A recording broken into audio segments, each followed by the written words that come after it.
Handog ng Radyo Pilipinas World Service ang programang Global na Tayo. Pag-uusapan, hihimayin, aalamin ang mga isyung pinag-uusapan ng bayan at dadalhin sa pandaigdigang plataforma. Global na Tayo, talakayang hindi lang pambansa, bagkus pang global community pa. Global na Tayo, dito sa Radyo Pilipinas World Service, ang online digital station ng Pilipino saan man sa mundo. Tara na, Global na Tayo!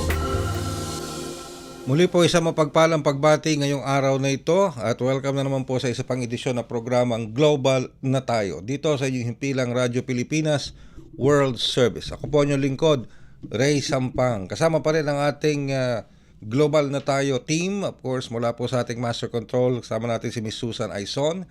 Ngayon rin sa ating Wirecast, of course, si Hero at sa ating live audio streaming si Leo.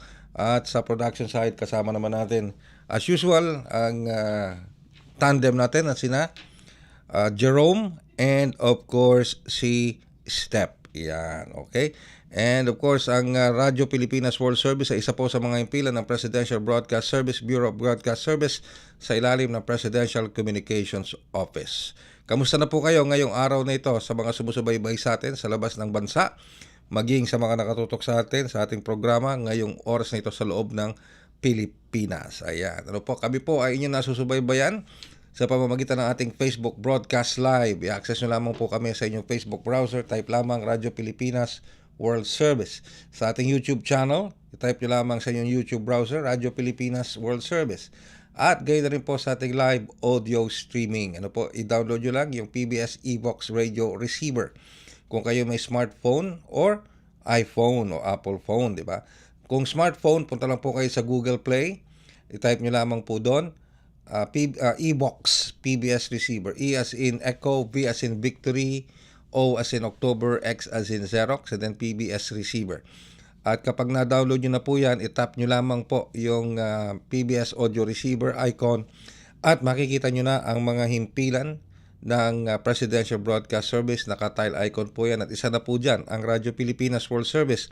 I-tap nyo lamang at mapapakinggan nyo na po sa pamamagitan ng ating live audio streaming ang mga programa sa Radyo Pilipinas World Service. Sumasa inyo po kami alas 7 ng umaga hanggang alauna, hanggang alas 2 ng madaling araw. Yan po ang ating time schedule at paglilingkod namin sa inyo sa pamamagitan ng ating online digital platform. Ayan, marami po tayong pag-uusapan muli ngayong araw na ito. Unang tututukan natin sapagkat June 16, malapit na po ang pasukan sa ating mga pampublikong paaralan, sa pampubliko at pribadong paaralan. Of course, yung pribadong paaralan may sariling schedule po sila, pero hindi ho lalagpas ng buwan ng Hunyo.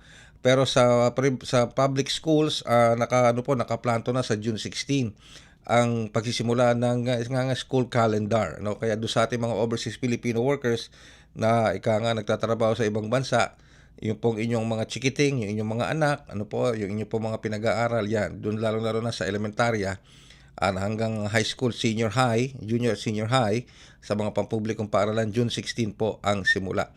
And speaking of that, meron na pong i-deploy, nakahanda na pong mag-deploy ang ating Philippine National Police ng mahigit sa 37,000 kapulisan para po sa opening of classes ngayon June 16. Yan po ang siniguro ng Philippine National Police. At ayon po kay PNP spokesperson Brigadier General Jean Pajardo na itong mga kapulisan natin na ito, uniform personnel, ay magsasagawa ng mga beat patrols. Yan, mga beat patrols po yan sa mga areas at sa mga lansangan papunta sa ating mga paaralan. Ibig sabihin, police visibility ang ipatutupad ng ating mga kapulisan. 37,000 police officers i-deploy sa opening of classes. At ito rin ang magiging test run, test run para po dun sa sinasabi na quick police response na advokasya at isinusulong ng ating bagong PNP chief. Walang iba kundi si PNP Chief General Nicolas Torre.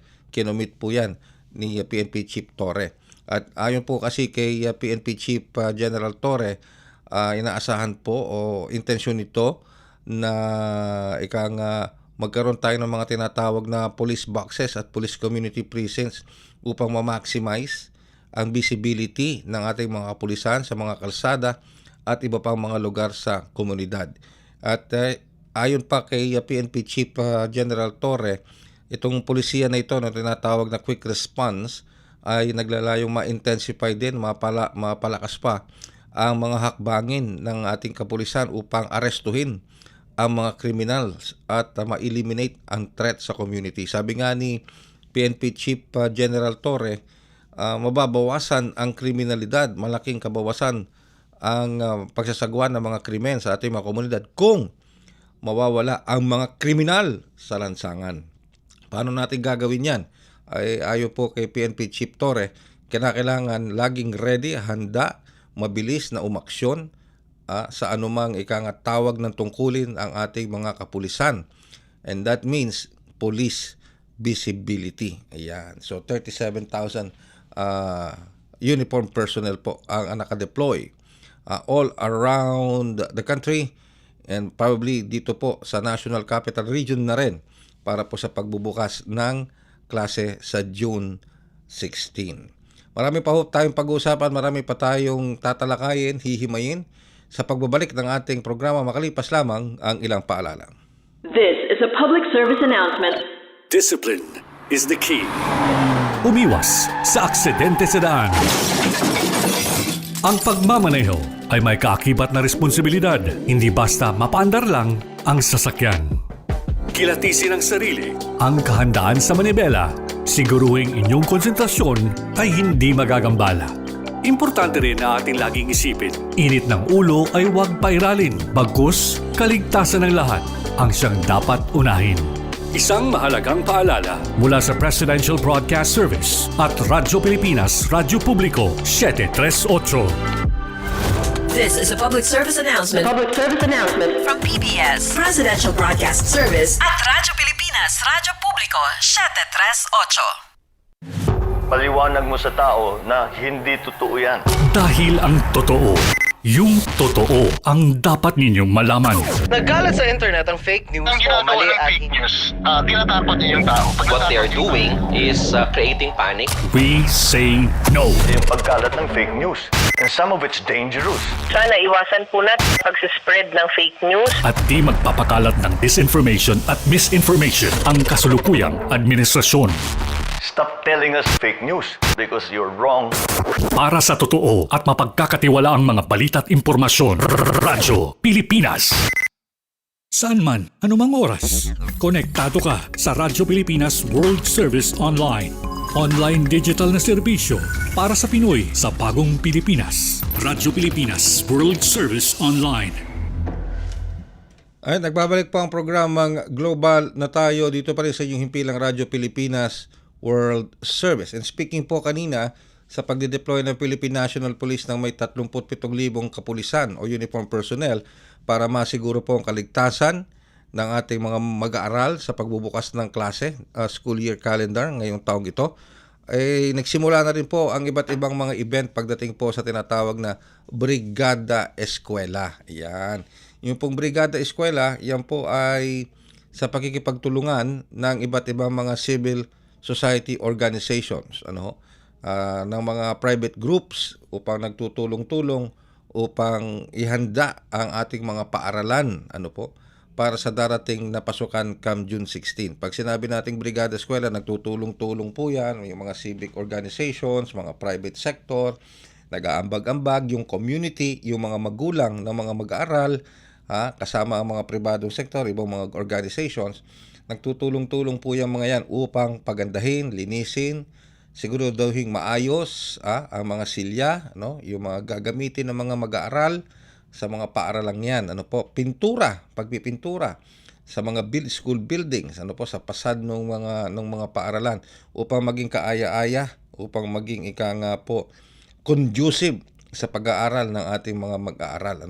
So sunod-sunod na po yan, tuloy-tuloy na po yan. At speaking of Brigada Eskwela, ngayong taong ito, ang Pangulong Ferdinand R. Marcos Jr. po ay nakatakdang magtungo sa Tibagan Elementary School sa may San Miguel, Bulacan upang pasimulan naman doon yung Brigada Eskwela para sa Tibagan Elementary School sa San Miguel, Bulacan. And speaking of Bulacan, isa po ang Bulacan kasama ang Zamboanga at ilang mga rehiyon pa dito sa bansa, particular sa Mindanao, maging dito sa Mindoro, ay nakaranas po ng matinding pagbaha.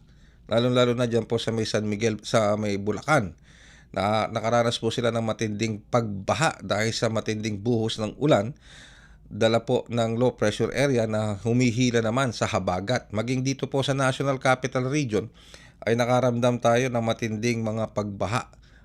Dahil po sa matinding buhos ng ulan. LPA pa lang po yan, low pressure area.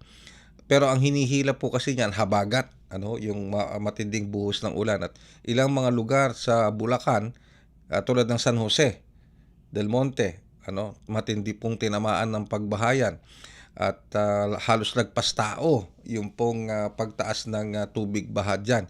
At nakatutok na rin po dyan ang iba't ibang mga ahensya ng gobyerno katulad ng Office of Civil Defense, ang NDRRMC, ang Provincial Government ng Bulacan, ang Disaster Risk Management ng Bulacan, at ang DSWD.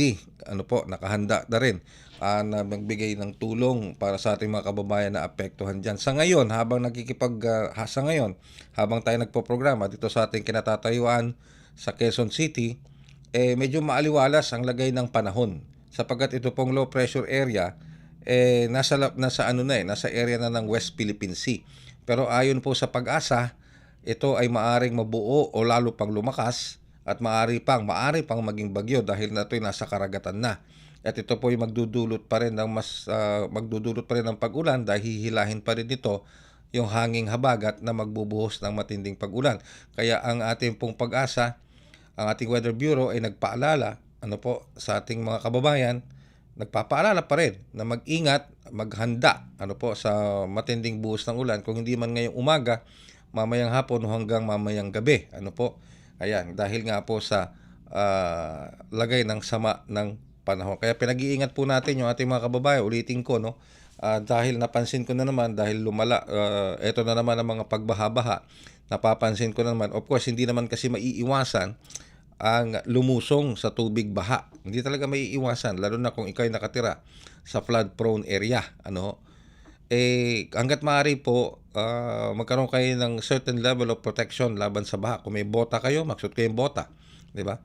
At kung pagdating nyo sa bahay, kailangan maligo kagad, maghugas ng binti, ng hita, paa, hugasang mabuti, kung saan inaabot yung tubig baha para makaiwas tayo sa sakit tulad ng leptospirosis. Okay? Tapos yung inuming tubig na iniinom po ninyo, lalo na doon sa mga area, communities na lumubog sa baha. Lalo na kung ang mga tubo nyo dyan, yung pinagdadaluyan ng potable water, may mga damage na, baka ma-infect po yan ng tubig baha. So kinakailangan pakuluan ng mabuti yung tubig po na iniinom, lalo na sa mga bata. Kung hindi naman available sa inyo, yung mga tinatawag na distilled water o kaya mga mineral water o yung mga purified water. Magpakulo po tayo ng tubig para siguradong safe yung iniinom nating tubig. Yung mga bata, yung mga magulang, paalala po, yung mga anak po ninyo, kung maaari bantayan at sawayin at huwag nang gawing swimming pool. Mag-swimming sa tubig baha dahil malamang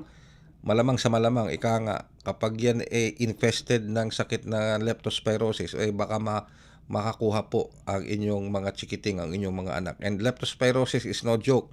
Mataas din po ang mortality ng leptospirosis, lalo na kung hindi ito maagapan. Alright? Sige po. So mga paalala lamang po yan mula dito sa inyong himpilang Radyo Pilipinas World Service. Ayan. Okay. Doon naman sa mga nagtatanong, okay, kung ano nang mangyayari dito sa medyo suspendido muna kasi, di ba? Yung tinatawag na EDSA rebuild. Yan. Last week kasi in-announce yan ng Pangulo na sususpendihin muna yung pagpapatupad ng EDSA rebuild, together with the tinatawag na odd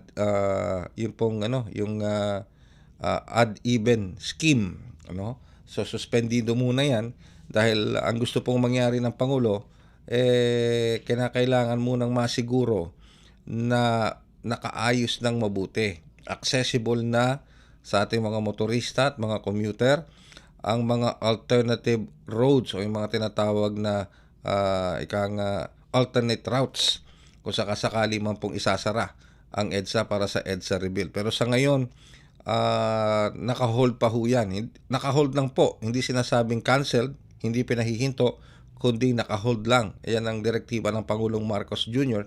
sa Department of Public Works and Highways, gayon na rin sa Department of Transportation. Hanggat hindi nakakakita o hanggat hindi makakapag-apply ng mga makabagong teknolohiya na magagamit para sa EDSA rebuild dahil natanto ng Pangulo na yung una po kasing plano natatagal ng 2 taon, ang gusto po niya masyado itong pabigat para sa ating mga kababayang Pilipino, lalo na sa ating mga motorista at mga commuters. Kaya ang nais niya makapag-apply ng mga bagong teknolohiya upang mapaigsi yung time frame from 2 years hanggat maaari gawin na lamang 6 months to 1 year. So yun po ngayon ang pinag-aaralan ng Department of Public Works and Highways at ng Department of Transportation dito po sa EDSA rebuild. So as of now, on hold pa rin ang EDSA rebuild hanggat hindi nakakakuha o nakakakita ng mas makabagong teknolohiya na maaring i-apply, na maaring gamitin dito sa pagsasaayos ng ating EDSA. EDSA Highway. Napakahaba kaya nitong EDSA. EDSA, ano yan? 23 to 24 kilometers. Yung EDSA na yan, ganun po kahaba yan. 23 to 24 kilometers yan. At ang dami pong mga ano yan. Ang daming mga local government units na dadaanan yan. Okay? Andiyan ang Caloocan, Quezon City, di ba? Mandaluyong. Alright, sige. Samantala, sa puntong ito, bigyan daan po natin ang talumpati ni Pangulong Ferdinand Marcos Jr. bilang bahagi ng Brigada Eskwela 2025 sa Tibagan Elementary School sa San Miguel, Bulacan. Mula sa Presidential Communications Office at Radyo Pilipinas, ito ang Presidential Live Event. Presidential Live Event.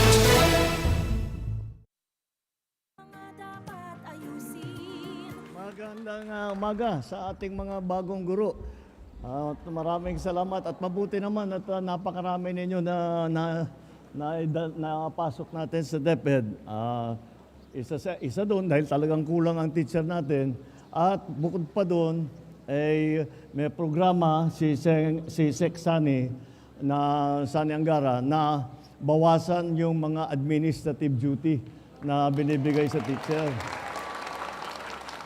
Kasi naman naging teacher kayo para magturo, hindi naman para mag-bookkeeping, para mag-ano, di ba? Kaya yun ang ginagawa namin. Tinignan ko lahat itong yung Khan Academy, ang ganda nung kanilang software na tapos ito na pinakita rin sa atin yung bagong Starlink para may internet connection, may wifi lahat. Yun, hindi lamang dito, gagawin natin sa mga iba't ibang eskwelahan. Lalong-lalo na doon sa mga malalayo. Dahil may teknolohiya na, ito yung nakikita yung Starlink. Pwede na yan, basta ikabit mo lang, isaksak mo lang, okay na, meron ka ng wifi. Kaya mabuti naman, nandyan na yung teknolohiya. Kaya patuloy lang namin tinitignan, at kailangan maghanda na tayo para sa pasukan. At ready na ba kayo? Yes, sir! Palagay ko yung mga bata, ready na rin. Kaya gagawin natin lahat. Alam mo naman, kayo, mga teacher, ang inaasahan. Para sa akin, kayo yung mga talagang hero. At tingin ko sa teacher. Lagi kong pinapaalala sa ating mga kababayan, yung teacher, nagtuturo yan, naging teacher yan, hindi para yumaman, hindi para sumikat, hindi para kung ano tatakbo ng politika. Ang teacher, naging teacher kasi hindi makatulog yan kung hindi nagtuturo. Hindi mapakali ang teacher pag hindi nagtuturo. Kaya bibigyan namin, ang gagaling naman ng mga teacher natin, kulang lang siguro sa suporta, susuportahan namin kayo. Hindi lamang sa financial support, kung hindi, pati na sa mga retraining. Ito nga, yung binabawasan nating administrative duties, yung mga ganyang klase para makapagturo kayo ng mabuti. Kaya andito po tayo, sama-sama natin ayusin ito para naman yung ating mga kabataan. Pagka nag-graduate, talagang graduate, magaling na magbasa, magaling mag-mathematics, magaling lahat.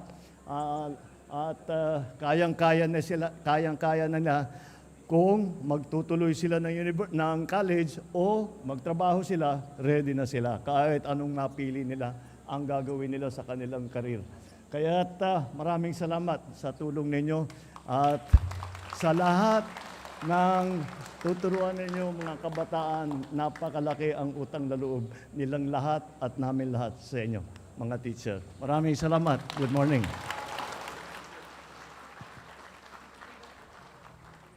Inyo pong napakinggan ang talumpati ni Pangulong Ferdinand R. Marcos Jr. para po sa Brigada Eskwela 2025. Diyan po sa Maytibagan Elementary School sa San Miguel, Bulacan. Napaka-importante po talaga nung nabanggit ng Pangulo, nakahalagahan, importance ng pagtrabaho ng isang guro sa paghubog ng kaisipan, kaalaman, at yung whole well-being ng isang estudyante. May kasabihan nga po, walang magiging doktor, walang magiging engineer, katulad nila Susan Aizon, walang magiging technical people, katulad nila Hero, walang magiging broadcaster, walang magiging architect, walang magiging engineer, magiging scientist, wala. Maging mga politiko, wala. Bakit? Kung walang nagturo, kung walang guro, kung walang teacher, kung walang naggabay. So ganun po kahalaga ang role ng ating mga guro, ng ating mga teachers, no? Starting from elementary, of course senior, junior and senior high, pagsampa sa kolehiyo, pagsampa sa masteral degree, tulad ng ginagawa ni Stephanie, talagang nagpapakamatay magka-masteral degree yan. Talagang masipag mag-aral. Si Jerome, masipag din yan, nagmamasteral din yan.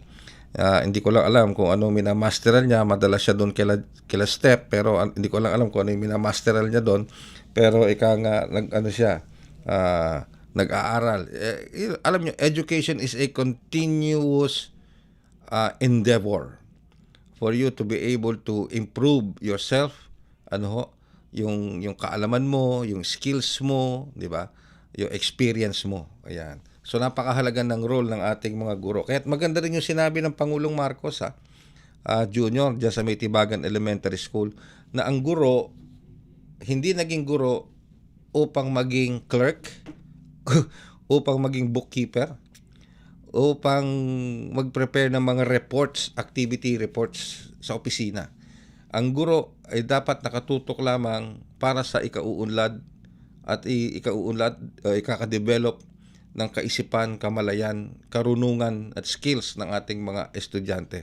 Giving them additional burdens like office works, clerical work, nakakabalam sa kanilang pagtuturo. Which is a good, magandang mensahe mula sa Pangulong Marcos Jr. Kasama niyan, of course, yung suporta ng gobyerno sa panguna ng Department of Education upang maibigay yung mga pangangailangan ng ating mga guro, technically wise and digitally wise, dahil dapat nakakasabay na tayo sa digital instruction, sa paggamit ng mga digital technology. Mapapansin po ninyo kung kayo'y tagalabas ng bansa, yung mga magulang natin diyan, ng mga OFWs, yung ibang mga paaralan natin, meron na silang mga digital platforms na ginagamit yung kanilang pagtuturo. Kailangan makarating yan sa mga far-flung areas natin, no, sa mga far areas, sa mga bulubundukin, kinakailangan po natin yan. And speaking of that, kaya saludo tayo sa ating mga guro, saludo tayo sa mga iba't ibang mga private at civic organizations na nagpupunta sa mga malalayong lugar, pumapanik ng bundok, tumatawid ng ilog, para po maisagawa ang Brigada Eskwela. Lalo na yung mga guro natin na talagang tumatawid ng ilog, sarmargas ang ilog dahil walang tulay, para lamang po makapagturo sa ating mga kabataan na nasa mga far-flung areas. Brigada Eskwela po yan, magsisimula na po yan, tuloy-tuloy na po yan hanggat bago magbukas ang school year na ito sa June 16, 2025. Ayan. Sige po. At sa pamamagitan po niya, tayo po ay magpipilid na ng isa pang edisyon ng Global na Tayo dito pa rin sa Radyo Pilipinas World Service. Okay? Sige. At nakasama pa rin natin ang ating mga katuwang sa Master Control, sina Susan Aison, ano po, at sa ating Wirecast, si Hero, sa ating live audio streaming, kasama natin, of course, si Leo. And of course, sa ating production side, si Step and si Jerome. Ulitin ko lamang po, ang Radyo Pilipinas World Service ay isa sa mga himpilan ng Presidential Broadcast Service, Bureau of Broadcast Services. Isa po kami sa mga himpilan sa ilalim ng Presidential Communications Office o PCO. Kami po ay inyong pwedeng subaybayan sa ating Facebook broadcast live, sa inyong Facebook page, type lamang Radyo Pilipinas World Service. Gayon na rin sa ating YouTube channel. Sa inyong YouTube browser, type nyo lamang Radyo Pilipinas World Service at mapapanood at mapapakinggan nyo na ang mga programa sa Radyo Pilipinas World Service, yung mga previous programs natin at yung mga current programs. Parang podcast lang po yan. Ano? Pwede nyo balik-balikan yung mga programa plus yung mga current na programas natin.